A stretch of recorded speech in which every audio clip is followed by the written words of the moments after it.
Let me express my extreme disappointment with you, Mr. Poole.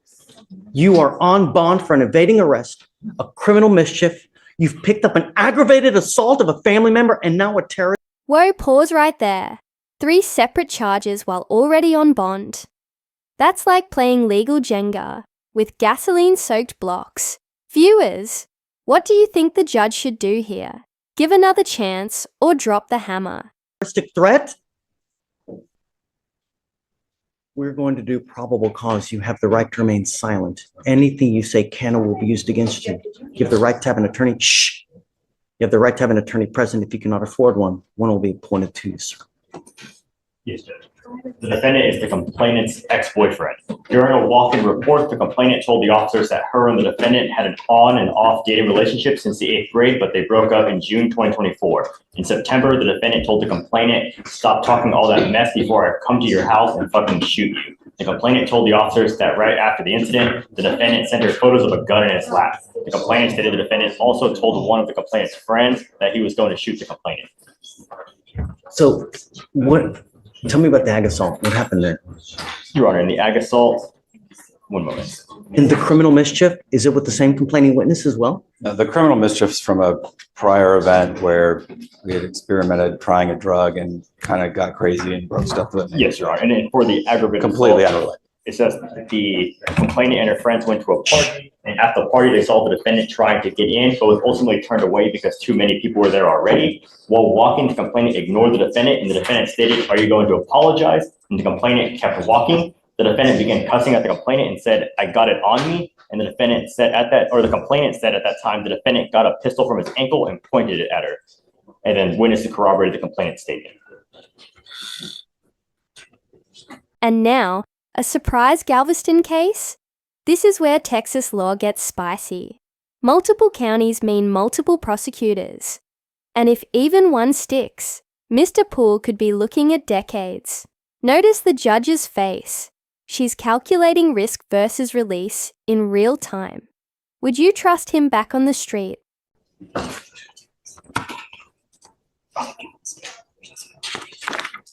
And Your Honor, there's also a pending terroristic threat out of Galveston as well for the same complaining witness. Yes. Did you know about this? I did not know about that. Do you have an open case in Galveston as well? I think, Mr. Poole, that you are a complete and utter danger to our society. And I'm going to do everything in my power to protect Harris County from anyone that does any kind of damage whatsoever. I am now revoking your bonds on both of your other cases. Goes with you. I'm sorry. As much as I love you, it's unacceptable the way things have been going. And I think that you don't get the message. And now I hope you do. But I am now going to give you home confinement. You're not allowed out if you bond out of jail. I'm going to make your bond sky high. I think that you're a complete and utter danger to everyone. You flaunt our bond conditions. And it's truly sad, Mr. Poole, because you have but one life. And when you have a gun and when you start using that, God forbid that you do some irreparable damage, that you dig yourself into a hole where you're looking at 50 to 60 years in prison, perhaps life. 99% of people that are in jail are there because they have no self-control. They either use something, they are on something, and they get upset. They wig out without thinking, if I say this, what's going to happen? If I do this, what's going to happen? It's unacceptable. And now I will do everything, like I said, in my power to protect Harris County. So if you do get out, you must remain home confinement. You're not allowed out. No weapons, no contact with any of the complaining witnesses whatsoever, no dope, no alcohol. Anything else? I mean, what does he do? He's a student, Judge. He's a high school student. So I don't know what to tell you, man. I mean, he scares me. Understood. And Chip and I are going to put some things together. I think that there's a different scenario really going on than what this reflects in the probable cause statements. And we're going to bring that to the prosecutors. If you have something that shows me different to what they have, I'm all ears, Understood. you know? And with your permission, Judge, if we'll get some time to put that stuff together, we can perhaps readdress the bond. Yeah, absolutely. And I never want to see a kid lose out on school, you know, because to me, it's the most important thing in life, you know? Understood. If we do home confinement, can there be an exception to that when he's at school and he just has to report immediately back to his home? Is he like in high school? He's a high school student. In high school. I mean, Yeah, you Judge, he's actually currently, because of this situation, doing online school, so he'll be able to do it from home. Oh, okay, good. So disregard. Good. There we go. Are you mom and dad? Come on up, come up.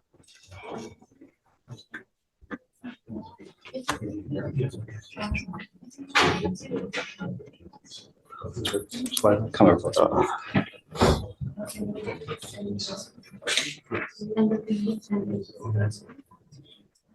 Thank you so much for coming. Shh. It's out of control. I don't know what else to do. But it seems that when he's out in public and he's out, you know, partying, as they say, there's a wake of trouble. Did you guys know that he has a case in Galveston as well? No, Your Honor, this is the first time I've heard of that. Is it currently open? It's currently open, Your Honor. Something that the lawyers are also unaware of as well, you know? We think it's all one event that happened over a few hours. We don't know. But it's not though. It's not. He's, you know, 12 in December of 23, you know, we have a criminal mischief and evading arrest. Now, a couple months later, we've got Galveston. It's not. And I think that we need to really give him a wake-up call before he really does irreparable damage, you know? If I could just clarify, the two events here in Harris and the one event in Galveston, we think that was all in the one series of events that happened between football games and a party on a hotel. We need to figure out what's going on, you know, to figure out why it's continuing to happen. And, you know, I want what's best for your son. I really do. And I will help you in any way that I can. I have to put him in custody today because I have to show him that it's unacceptable what he's doing and picking up these two new cases, especially the fact that he's picked up an aggravated assault. That's, you know, you've got a great lawyer. We'll be here to figure it out with you. And Judge, he's already addressed the bond on the felony case as well. So he's gone in and addressed it with the felony. We're just understood. So I'm making your bonds 30,000 each. This is a key pivot.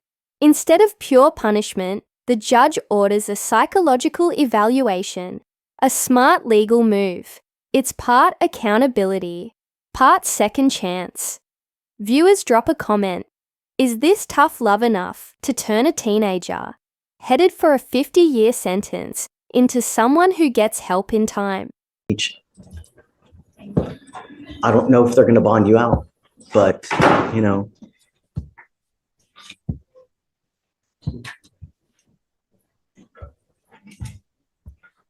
if you do get out, you better be on your best behavior, and you are not to go anywhere. What I'd like to do is, you know, I'm going to take him in now. I'd like to do an evaluation. It's called a TRAS to see what the best way of going forward. You know, we have clinicians that can sit there and evaluate him, talk to him, figure out what's going on. And, you know, perhaps boot camp is the right way. Perhaps, you know, we have these other things that we have at our disposal to see how we go forward. Because I just don't know. I don't know what's going on in his life. I don't know what he's doing, what he's taking, you know. we did already as part of the PTI, and they do want to increase him to what? Say it again. They want to increase his level of supervision to live. Who say that? Felony court? No, misdemeanor, but this is a part of the PTI. He's already completed the TRS this year, so because of the new law violations and how and they kind of are, they want them to do what? Did you hear that? I did. Judge, again, I think that these probable cause statements are giving a skewed picture of what's So really that's going right. Let's not put the cart ahead of the horse. We'll give you time. And then if you see something different, just come back and let me know. Okay. Do you have any questions? No. If you need anything, always come back. We're here. We'll help you out in any way that we can. And sometimes some kids are harder to reach, but we'll do everything on our power to reach them one way or the other. So we got you. Okay. We'll take care of you one way or the other. Okay. All right. He goes with you. Oh, yeah. I'm going to do a mow-up. So hold on, Stephen, hold on. Mr. Poole, I'm entering in what's called a magistrate's order for emergency protection that identifies SM as a protected individual. You're not to commit family violence or an assault against this person, commit an act in furtherance of an offense under section 42.072 of the Texas Penal Code, which is the stalking statute. You cannot threaten, harass, use another person to communicate a threat or harassing behavior. You cannot be in possession of a weapon or go within 200 feet of where this person works. If you violate this court order, the state can and will file a violation of protective order, and you violate those conditions, I can have a hearing to hold you at no bond. Zero bond, and I will do it in a heartbeat to protect every person of Harris County. Do you understand, Mr. Poole? Okay. All right. We'll have him sign it, and then.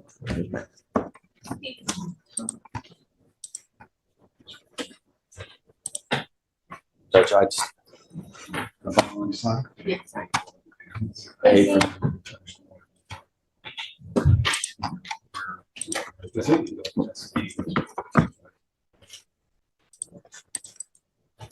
Do you know that they are 100? It's on to him. Do you know that they're 100% going to? What do you want?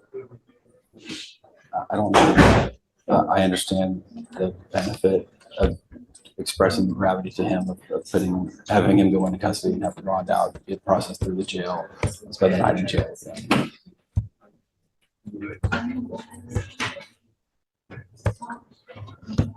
How much you think? That I'm not going to do. I think that's all right. All right.